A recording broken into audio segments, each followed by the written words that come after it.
The Swamp Thing, issue 12, Ram V writing with Mike Perkins on the art. And oh boy, some juicy stuff in this, I think, I would say. I was going to come out and say I love this issue. Uh-huh. This is the type of Swamp Thing which then led me to tell my wife why I love this issue so much. And her going, this all happened in a comic book? And I was like, well, not all of it. I gave you a brief history of Swamp Thing, but the thing I'm excited about happening. Last issue, we had, what's his name? I always forget the villain's name. Pilgrim. Pilgrim. Well, right. He works for Pilgrim, right? Sure, Who's the company? I always forget the company's name. You forget the guy's name, I forget the company's name. No, Pilgrim is the guy, I'm sure. Let's do this again.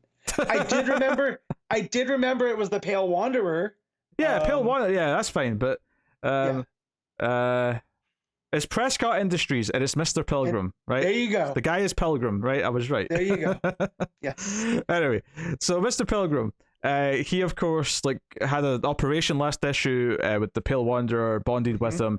This issue definitely made it clear it was the Pale Wanderer because it went into the history of that character. But more importantly, is that when this new merged version, which does seem to be closer to Pale Wanderer than it does appear to be Pilgrim, but they're calling him the Pale Pilgrim, which is interesting, and what the goal is of this. And I remember because we really loved those first couple of issues of the book when that Pale Wanderer was introduced, and we talked about how he wasn't really part of the red or the green or the rot. He was kind of this new thing that had been created, that man had kind of created over years of this greed and all this stuff. I love that this is coming back into it now, and effectively what this character is becoming is he is creating this new. So we got the red, we've got the green, we got the rot, some other ones which we don't talk about as much.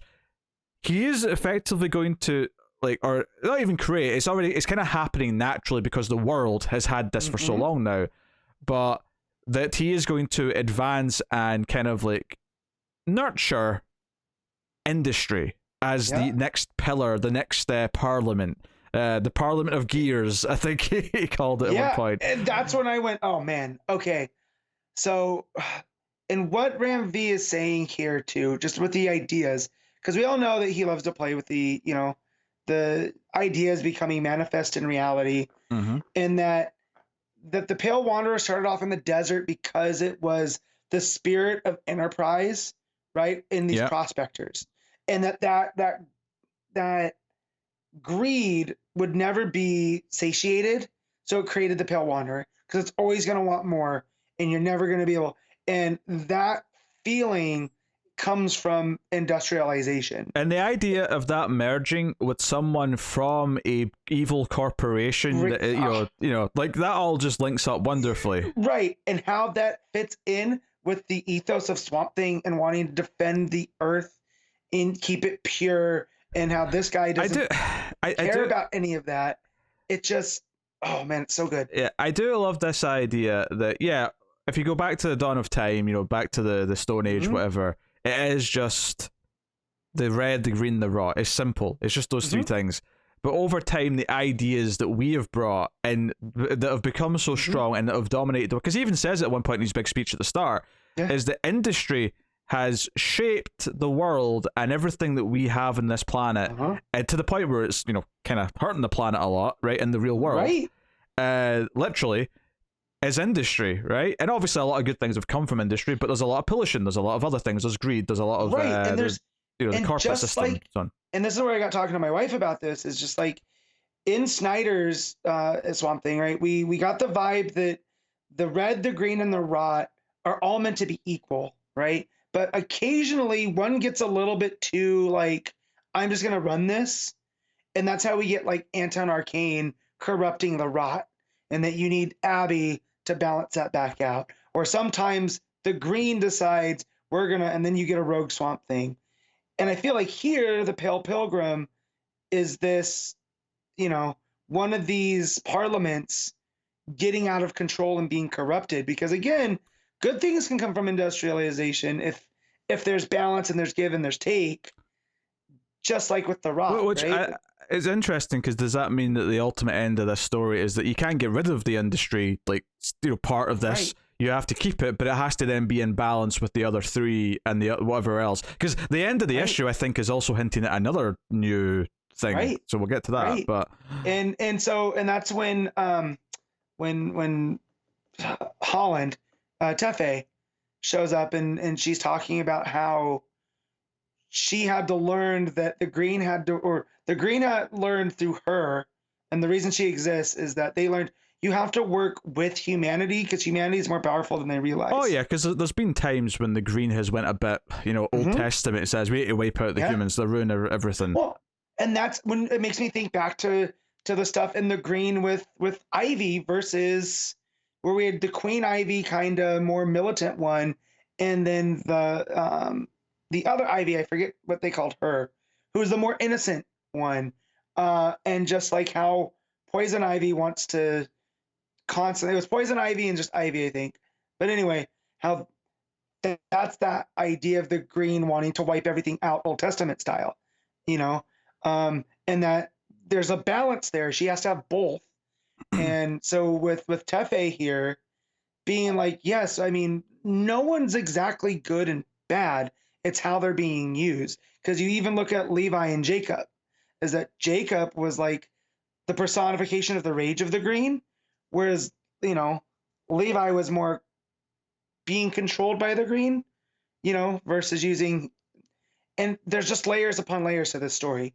And this issue just brought them all up, and I love it for that. And I loved last issue how Swamp Thing is, basically just like derelict in the green. Yeah. But he's keep putting all of his energy into keeping this one rose alive as the one piece of hope.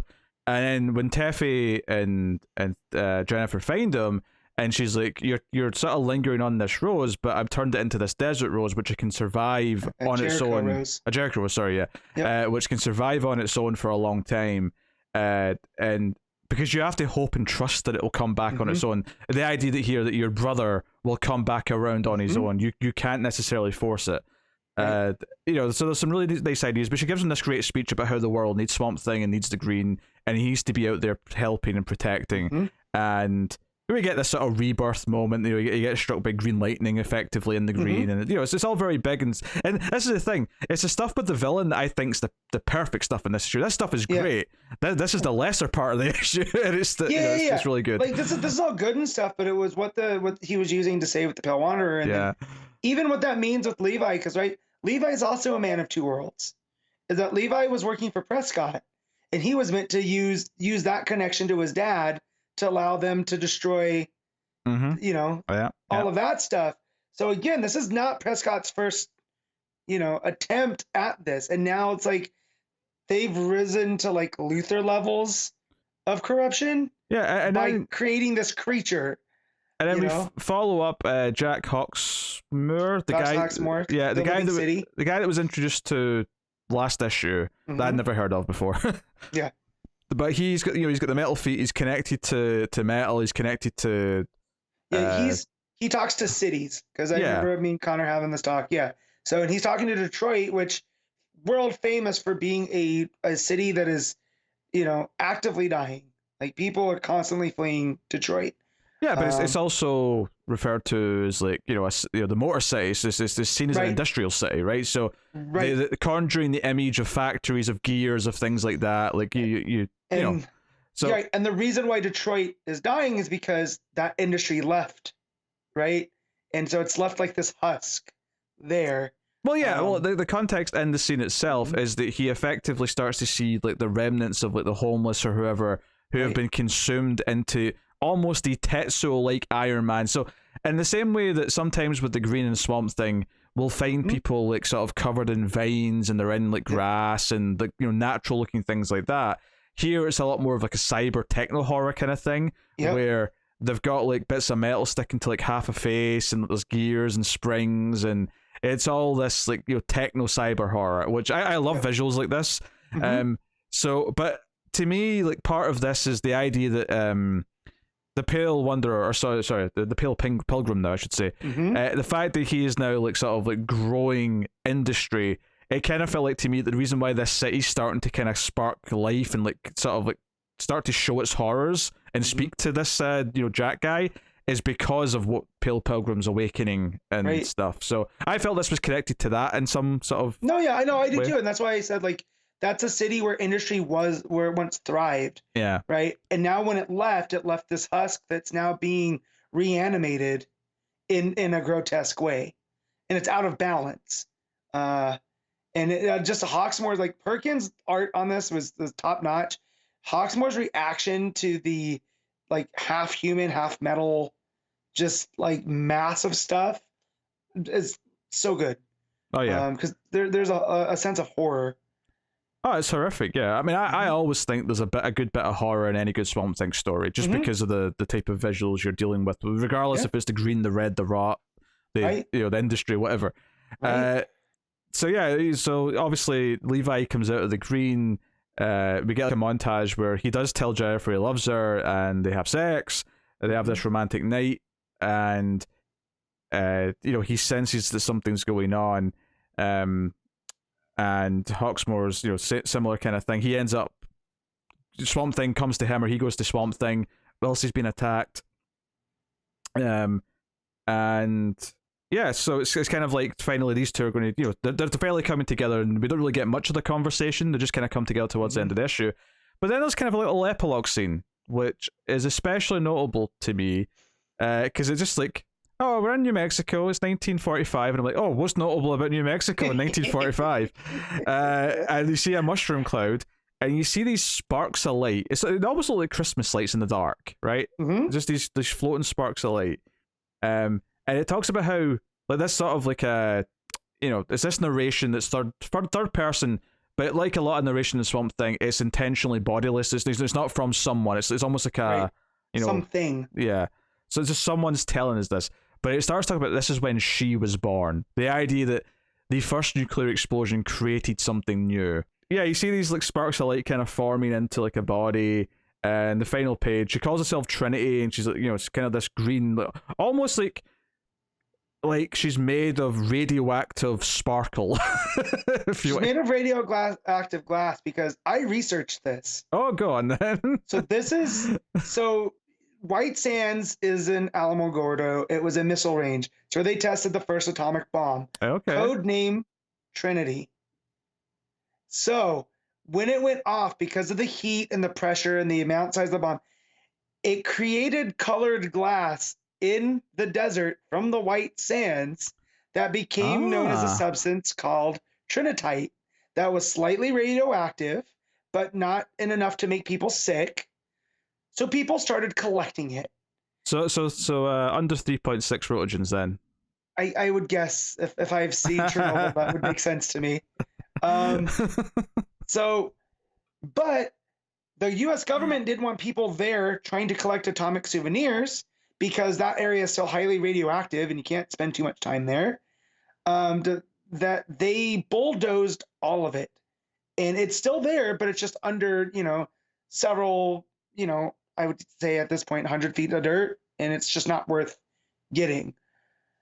So doing all this research and seeing what Trinitite looks like, which is what this Trinity entity looks like, which is a form of atomic glass.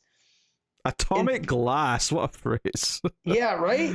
And I get a little bit nerded out by this because the history of my city of Las Vegas, right? There's a lot of atomic iconography because of the test site. And shoot, a couple weeks ago, I was out by the test site going to Area 51, to the outskirts and whatnot. So like this popping up. Go to visit your parents, books, yeah.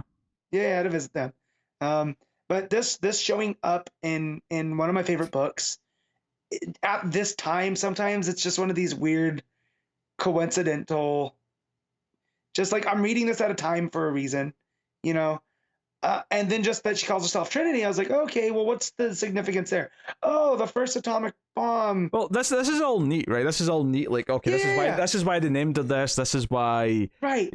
But I think what's more interesting to me is that if we've introduced industry as one of these forces, then which one is she representing specifically? Is she the nuclear age? Right? Is that what she is? Is she a Cold War? I don't know if it's the thing. Well, I would say Cold War. I mean, it could be nuclear, and maybe that's what they'll call it. But I wonder if it's more that she represents the desire to keep causing more devastation or creating more death or something like that. Because Right. the idea that this was like, oh, this leveled up what weapons were. This was like a whole new tier, and that's what she's going to represent as the arms race, effectively, or something like that. You know, right? And because Oppenheimer famously, I become death, the destroyer of worlds. yeah. And we've seen some vaguely godlike creatures in Swamp Thing. So I wonder if this is like a new destroyer. Because I wouldn't say she represents death, because the rot's death, effectively. Right. But I'm talking like you said, like a new form of it, like a destructive aspect of things. Because again, why set it at White Sands in the atomic age and all of this stuff? There's significance there. So, man, it's just super exciting. I love Ram V writing this book. Yeah, the lore that he's coming up with and the mythology he's kind of creating, which which I want to now be a part of Swamp Thing going forward, and kind of like stay a part of the tapestry, is exceptional. And it was this page that led me to start nerding off on my wife about it, because I love when they bring this type of stuff into Swamp Thing, because you could easily just do an Earth fable with Swamp Thing and it'll still work. Or if you want to do straight horror, you can do that too. But like when you mix them all together and you make it about ideas, and to me that's where it thrives the best. And like under Snyder, we got some of that with the red and green and the rot and the Parliament and all that stuff. But then under Soul started creating his own versions, kind of like this one with the Parliament of Gears. Like he created one that was for the fungus, and that they could only live with the rot and the red, so they were dependent on those ones. And then there was a computer version that existed only in the internet and created its avatars, that way, to the finally where it was just ideas manifesting in reality, much like Ram V's doing. And I almost feel like that was the bridge that because I haven't read early Swamp Thing, like I start with Snyder, but each Swamp Thing builds from the other. So like, let's say Ram V finishes this and he doesn't get to write Swamp Thing again. It would be nice if the writer picked up on this, and it creates that nice bridge that, each writer is leaving their impact on Swamp Thing. And it's just so cool. And he's also teaching me history, right? Like the fact that he named this thing Trinity, I'm like going, why is it called Trinity? And me going and looking it up, it's real cool. But yeah, I just love this issue. This was a good issue. That was a fantastic issue. It was tantalizing with all of its ideas. There was some good character stuff in there, some good classic Swamp Thing stuff, but some really great new, just like thought-provoking stuff that just and that last page is so ethereal too. Like, just her forming out of those, like you said, like Christmas lights type of thing. Because you could have ended it 2 page earlier, like when Swamp Thing and Hawksmoor like see each other face to face, like that could be your cliffhanger. And okay, we'll pick up here next time, and it would have still been like a great issue that I would have rated very highly. But then you add on these 2 pages, and it's like, oh, and there's something else. yeah, and like, what is this? Because that's how we felt about the Pale Wanderer, right? We're like, what? Yeah. What is this thing? And we had ideas, and it was cool that he answered them here, but it exactly was. And it's like, well, great. Is the Pale Pilgrim now going to try to corrupt Trinity? Can you corrupt Trinity? I mean, the arms race and the development of new weapons isn't necessarily completely disconnected from industry, so it's not. It wouldn't surprise me if this is not going to be an adverse relationship. This could be one where they need each other, and they it needs that side of it to work. Much like the green and the red and the rot need each other. It's almost as if Trinity needs the Pale Pilgrim, and it's almost like the man-made ones might actually rely on each other as well. Right. And whatever's going on in Detroit, if that's a new one, or if that's just Pale Pilgrim's work, like, yeah, they're all going to feed on each other.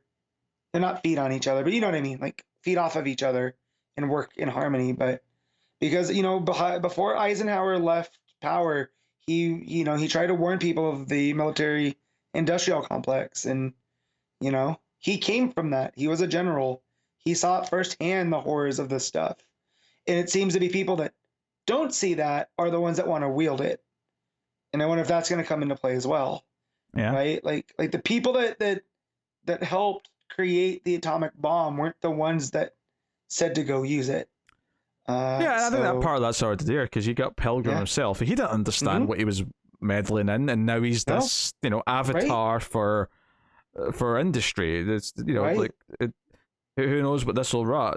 This is, I mean, Yeah. it's weird to say this, but I do think this final arc that now in this these Mhm. last 6 issues might actually end up being the best part of the Swamp Thing Oh run. yeah, and it's so good that people did go out and buy the first 10 that we still got this, because let's say they didn't, Yeah, yeah. we wouldn't have this right now. Rand V would have moved on to something else and put his energy somewhere else, and instead of, I feel where it belongs is right here. Yeah, this feels like this is what the book was really always building up to. So it's like, I think secretly they were hoping they were going to get to finish Yeah. it, but Yeah. so Almost like a drug dealer. They gave us the first hit, and now they're like, here's the good stuff. Because this also fits in with his future state stuff. With I can almost see, those different forms of Swamp Thing that we saw in that future story, in what led to that. Because I don't want to spoil it for people if they haven't read it, which you should go pick up those 2 issues. They're fantastic. What led to that future?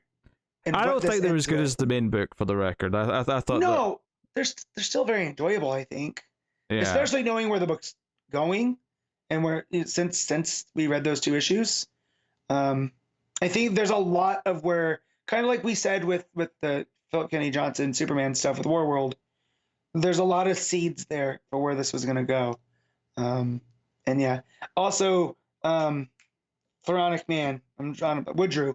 Yeah. His face when he creates the Pale Pilgrim, when he sees what he's become, just the madness on his face. Oh, he's chuffed with himself. Yeah. Perkins just nailing it. Like, he is just completely chuffed. And yeah, even just the look of the Pale Pilgrim as he's talking, like he's got this very, he's got an evil businessman kind of monster look to him, which is exactly what he should have, because industry is represented by businessmen, right? So you got that, and he's like, looking up at the gears, and it's like, yeah, this is our forest. This is what our parts are made of. It's just really wonderful stuff. So yeah, this is a knockout issue. Matt, what are you rating the Swamp Thing issue 12? 10. I was debating it. I was thinking about the 10. Do I go I kind of do. I'll go 10 as well, because I think There you go. It's one of those things where when something just sparks me so easily with like some good ideas, that I get enraptured in the story, and this is what that was. The way the Pale Pilgrim stuff unfolds, and just the light bulb going off to those first few issues when we get in, it was just perfectly paced, So the fact that we got to this is the avatar of industrialization, and what that led, it was that led Levi to become the Swamp Thing, and just that's all it was set into motion all those times ago. It's so good. Like, it's Ram V and Mike Perkins working in harmony to make this go, and it's just so good.